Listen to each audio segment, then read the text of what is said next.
स्वः तत्सवितुर्वरेण्यं भर्गो देवस्य धीमहि धियो यो नः प्रचोदयात्। ॐ सहनाववतु सहनौ भुनक्तु सह वीर्यं करवावहै तेजस्विनावधीतमस्तु मा विद्विषावहै। ॐ असतो मा सद्गमय तमसो मा ज्योतिर्गमय। मृत्योर्मा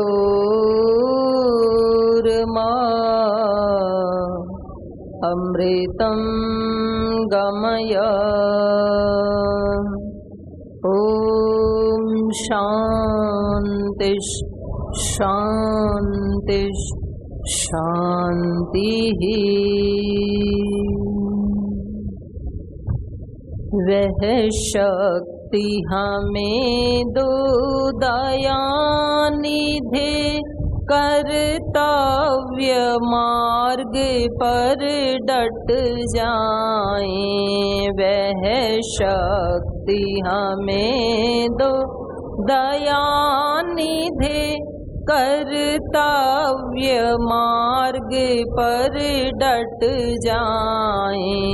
पर सेवा पर उपकार में हम निज जीवन सफल बना जाएं। पर सेवा पर उपकार में हम जीवन सफल बना जाएं। निज आन बान मर्यादा का निज आन बान प्रभु ध्यान रहे, स्वाभिमान रहे, हमें ध्यान रहे स्वाभिमान। जिस देश में हमने जन्म उसी पर हो जाए। जिस राष्ट्र में हमने बलिदान उसी पर हो जाए। वह शक्ति हमें दो कर्तव्य मार्ग पर डट जाएं। पर सेवा पर उपकार में हम निज जीवन निज जीवन सफल बना जाएं। बोले सच्चिदानंद भगवान की। भारत माता की जय। सभी ऋषि ऋषिकाओं की जय। सभी वीर वीरांगनाओं की जय। गंगा मैया की जय। गौ माता की जय। गायत्री माता की जय। सद्गुरुदेव भगवान की।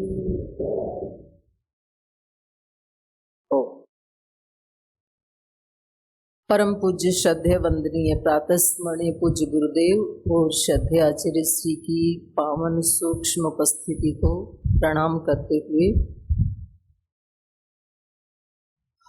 मंच पर विराजमान हमारे आदरणीय भाई राकेश जी, जो पिछले 20 वर्ष से अहर्निश एक एक पल अपने गुरु के लिए, राष्ट्र के लिए, वेद के लिए, धर्म के लिए एक एक श्वास लेते हैं और उनके जीवन से प्रेरणा पाने वाले लाखों नहीं करोड़ों कार्यकर्ता, क्योंकि सोशल मीडिया के माध्यम से भी बहुत सारे कार्यकर्ता प्रेरणा पाते हैं। तो एक जिसको कहते हैं ज्योति से ज्योति जलती है, तो ऐसे कितने ऐसे करोड़ों करोड़ों भाई बहनों के जीवन में एक नई प्रेरणा उनके माध्यम से मिली है, तो उनका एक बार जोरदार अभिनंदन है।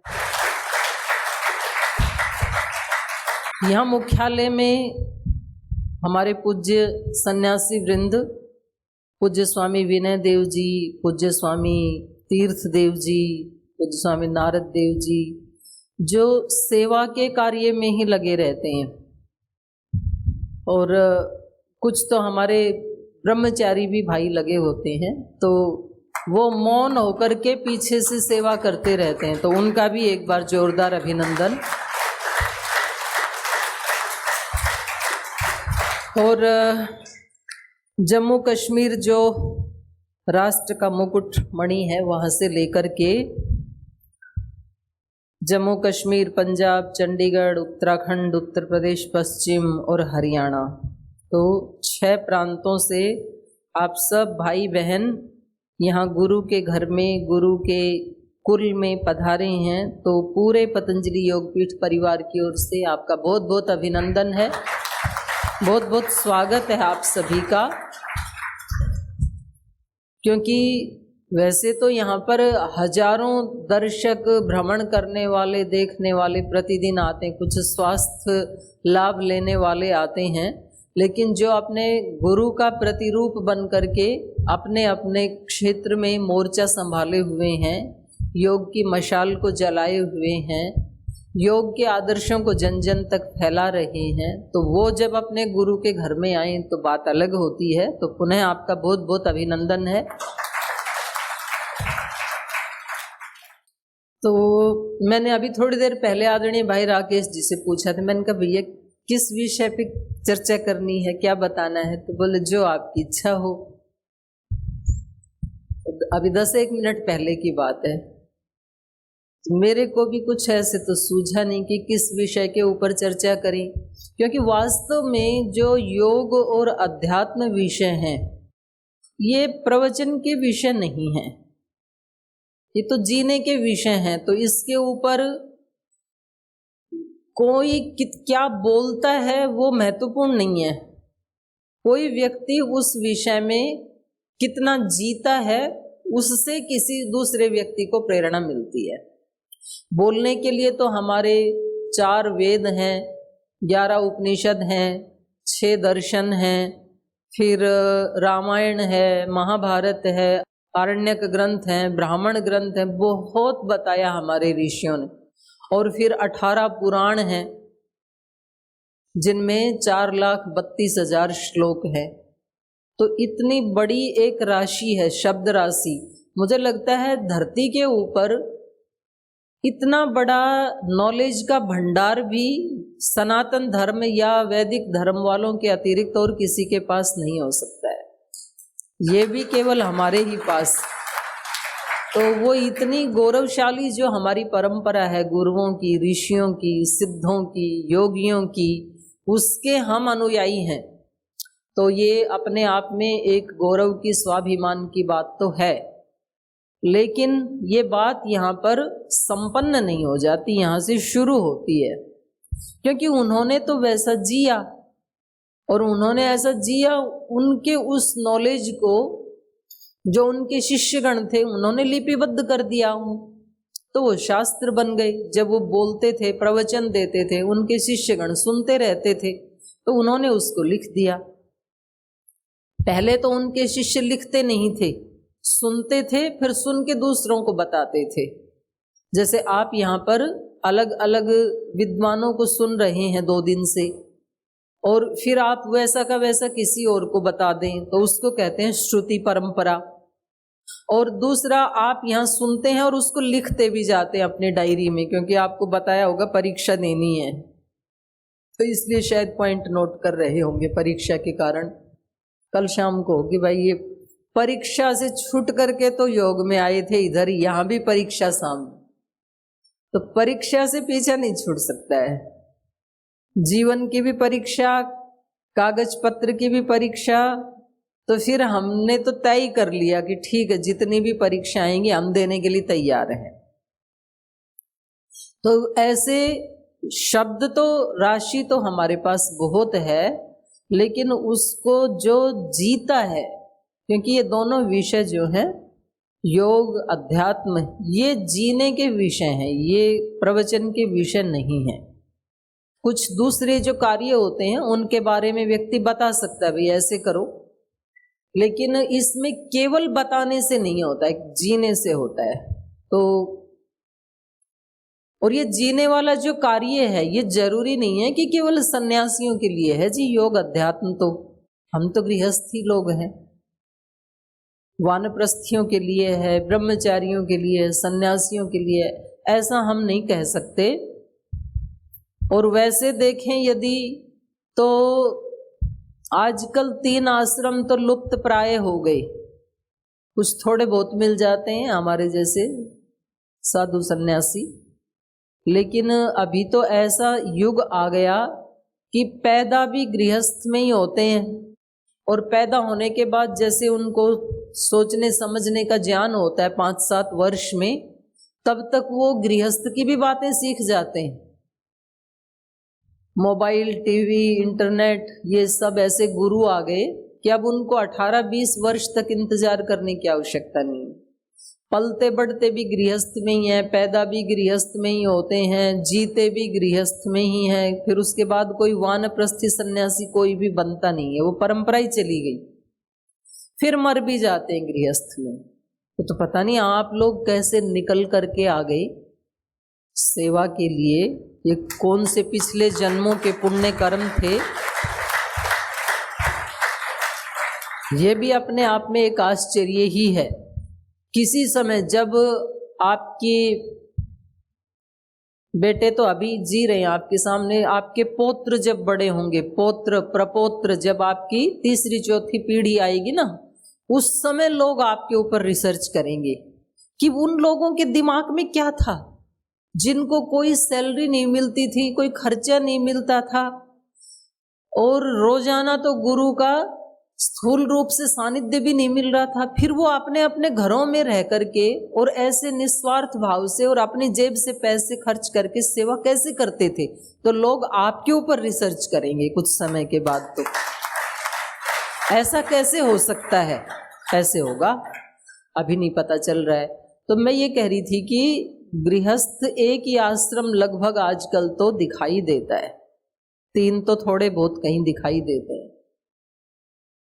तो ऐसा नहीं है कि योग और अध्यात्म केवल सन्यासियों के लिए या ब्रह्मचारियों के लिए या केवल वानप्रस्थियों के लिए है, ऐसा नहीं है। वो तो चारों आश्रमों के लिए है, और उन चारों आश्रमों में भी यदि प्रायोरिटी दी जाए तो सबसे ज्यादा आवश्यकता है गृहस्थ आश्रम के लिए। महाभारत के शांति पर्व में गृहस्थ आश्रम को ज्येष्ठ और श्रेष्ठ बताया है। सबसे बड़ा आश्रम है, ज्येष्ठ है, और सबसे श्रेष्ठ है। ऐसा क्यों कहा वहां पर? क्योंकि बाकी के 3 आश्रम गृहस्थ के ऊपर ही डिपेंड करते हैं।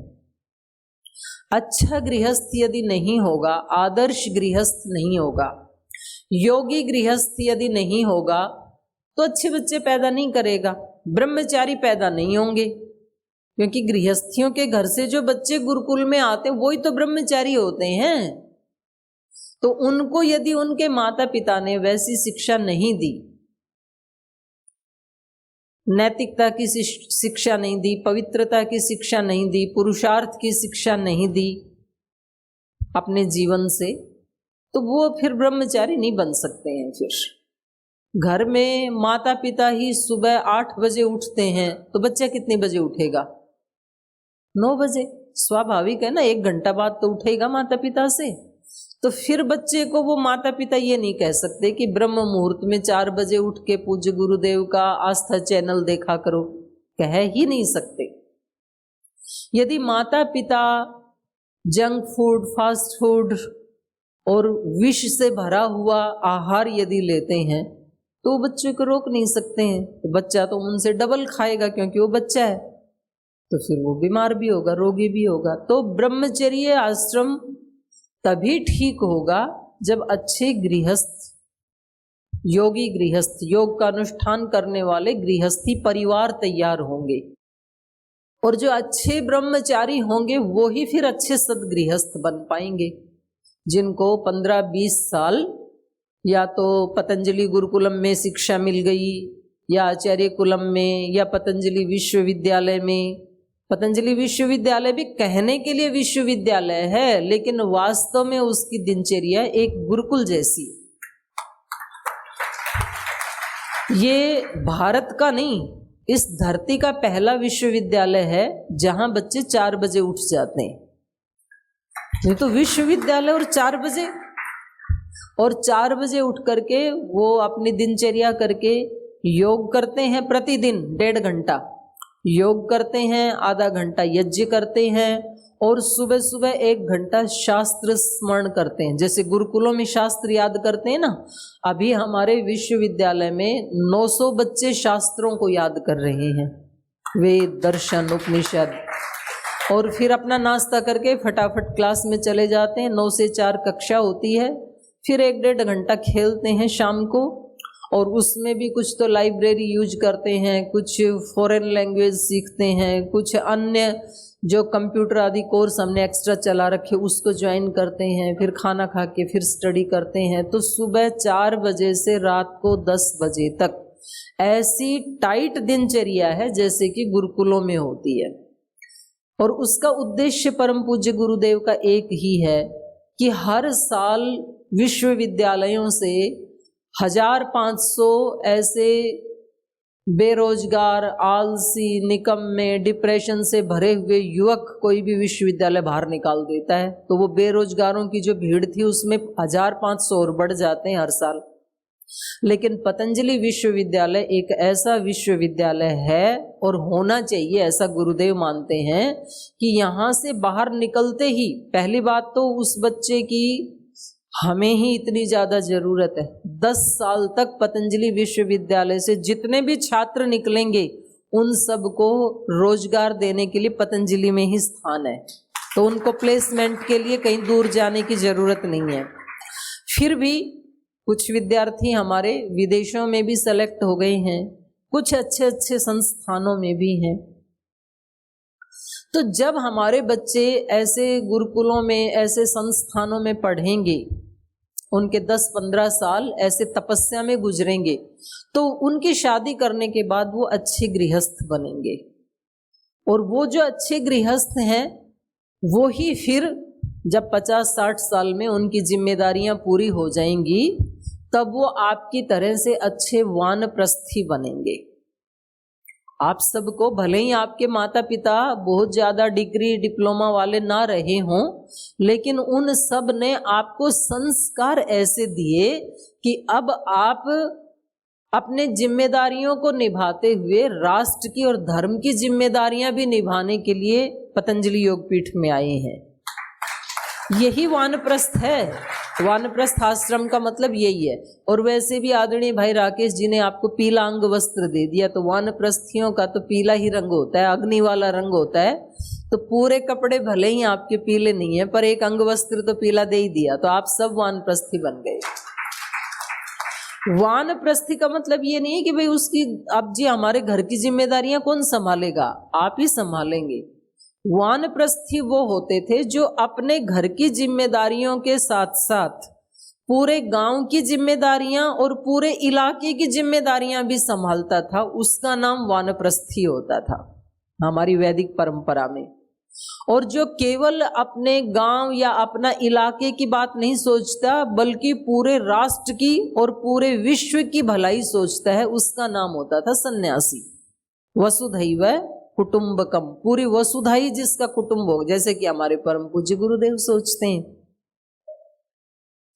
तो जो अच्छे गृहस्थी होंगे उन्हीं से अच्छे ब्रह्मचारी निकलेंगे, जो अच्छे ब्रह्मचारी हैं उन्हीं से फिर अच्छे दोबारा गृहस्थ बनेंगे, फिर उनसे अच्छे वानप्रस्थी बनेंगे, वानप्रस्थियों में से ही फिर कुछ अच्छे सन्यासी बनेंगे, टॉप के सन्यासी बनेंगे। तो ये वर्ण आश्रम जो एक बहुत साइंटिफिक व्यवस्था थी भारत की, इस व्यवस्था के कारण सब पुरुषार्थी होते थे, उसके कारण सब योगी होते थे, उसके कारण सब ज्ञानी होते थे, उसके कारण ही इस देश को विश्व गुरु कहा जाता था।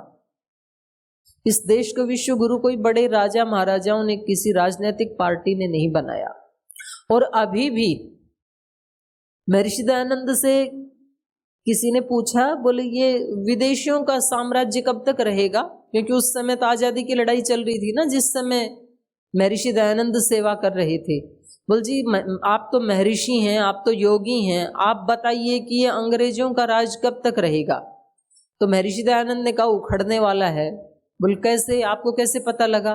बोले पहले जब मैं 3 बजे उठ करके जाता था गंगा के किनारे टहलने के लिए, तो बहुत सारे गोरे, कोई दौड़ लगा रहा है, कोई एक्सरसाइज करता है, मेरे को मिला करते थे। अब ये लोग उठते नहीं है, मैं जाता हूं तो मेरे को एक भी गोरा मिलता नहीं, ये सोए रहते हैं 6 बजे तक। तो जो 6 बजे तक सो रहा है तो वो तो सोया ही रह जाएगा, अब ये जल्दी ही उखड़ जाएंगे।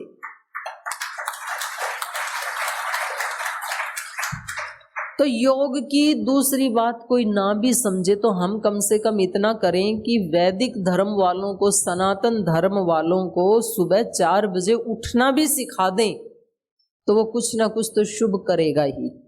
देखो वैदिक धर्म की या सनातन धर्म की हानि का एक बड़ा कारण ये भी है, आप जो दूसरे धर्म वाले लोग हैं, इस्लाम धर्म वाले, क्रिश्चियन धर्म वाले, आप देखेंगे अगर आपके घरों के आसपास आजू बाजू में यदि कहीं कोई मस्जिद है तो उस मस्जिद का मुल्ला कितनी बजे सुबह बांग देता है?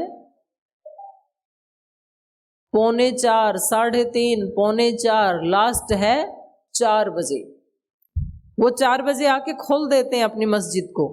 और हमारे जो बड़े बड़े मंदिरों के पुजारी हैं, महामंडलेश्वर बड़े पेट वाले, वो 8 बजे आके मंदिर खोलते हैं, ठाकुर जी को 8 बजे जगाते हैं। जिस दिन हमारे देश के सब मंदिरों में 4 बजे सुबह शंख ध्वनि होने लग जाएगी, आरती होने लग जाएगी, पूजा होने लग जाएगी, उस दिन वैदिक धर्म की फतेह अपने आप हो जाएगी।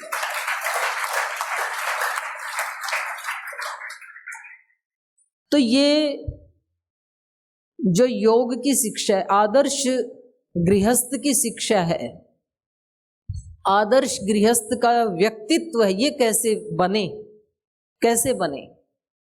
तो ये बनेगा किसी योगी गुरु के सानिध्य में आने से। क्योंकि देखो गुरु के बिना ज्ञान नहीं मिलता है, और खास करके मनुष्यों को। दूसरे पशु पक्षी हैं उनको नैसर्गिक ज्ञान थोड़ा बहुत होता है। चिड़िया के बच्चे को उड़ने के लिए कहीं ट्रेनिंग नहीं दिलानी पड़ती, वो अपने आप उड़ने लग जाते हैं, वो नैसर्गिक ज्ञान है। गाय के बछड़े को या अन्य जो प्राणी हैं उनके बच्चे को पानी में डालें वो तो तैरना अपने आप सीख जाते हैं, उनकी माताजी ट्रेनिंग किसी स्विमिंग पूल में नहीं ले जाती। लेकिन मनुष्य के बच्चे को यदि डालें तो डूब जाएगा, उसको तो ट्रेनिंग देनी पड़ती है। वो थोड़ी देर के बाद पैदा होते ही अपने आप खड़े होने लगते हैं, अपने आप चलने लगते हैं, उनकी माँ उंगली पकड़ के नहीं चलाती। लेकिन मनुष्य के बच्चे को यदि ना चलाया जाए तो वो पंगु ही रह जाएगा सारी जिंदगी भर। फिर ऐसे प्रयोग किए हैं कुछ रिसर्च करने वालों ने, तो उनको जंगल में ले जाके छोड़ दिया तो वो जंगली प्राणियों की तरह ही चलने लगा, मनुष्य की तरह नहीं चलता था। तो गुरु परंपरा तो बहुत साइंटिफिक है। तो हमारे आदर्श जीवन के लिए हमें किसी ऐसे गुरु की आवश्यकता होती है। और मैंने कहीं पढ़ा था कि भाई माता पिता और गुरु वो प्रारब्ध से मिलते हैं, चॉइस से नहीं मिलते। माता पिता की हम चॉइस नहीं कर सकते कि हम किस माँ के गर्भ में जाएंगे। वो जैसे हमने कर्म किए हैं वैसी भगवान की व्यवस्था है, हमारे प्रारब्ध के अकॉर्डिंग हमें वैसे माता पिता मिलेंगे, जाति आयु भोग मिलेंगे। और ऐसे ही हमारे पिछले जन्मों के या इस जन्म के जैसे संस्कार हैं वैसे गुरु के पास नियति हमें अपने आप लेकर के जाएगी। वो गुरु अपने आप हमारे जीवन में आ जाएंगे। ढूंढने से कैसे पता लगेगा? ढूंढने से किसी बर्तन का या घड़े का तो पता लग जाता है, लेकिन मनुष्य का कैसे पता लगेगा? और वास्तव में तो बात यह है कि जो बिल्कुल जिनका जीवन अप्रामाणिक होता है वो बाहर से देखने में ज्यादा प्रामाणिक लगते हैं, तो आप नहीं पहचान पाओगे उनको। लेकिन ये भगवान की व्यवस्था है, जिसके जैसे संस्कार हैं, जिसके आपके पिछले जन्मों के कोई देशभक्ति के, धर्म के, राष्ट्र के, गुरु की सेवा के ऐसे संस्कार बचे होंगे पिछले जन्मों में, तो इसलिए आपको ऐसे ही गुरु मिल गए जो प्रतिपल दूसरों की सेवा के लिए जीते, और आप स्वयं उनके पास आ गए। आप ये मत सोचना कि जी हमने तो आस्था चैनल देख के बहुत सारे बाबाओं को देख देख करके फिर गुरुजी को चुना है। आपने गुरुजी को नहीं चुना, गुरुजी ने आपको चुना है। पहला चयन गुरु करते हैं शिष्य का, तब आप किसी गुरु के पास जाते हैं।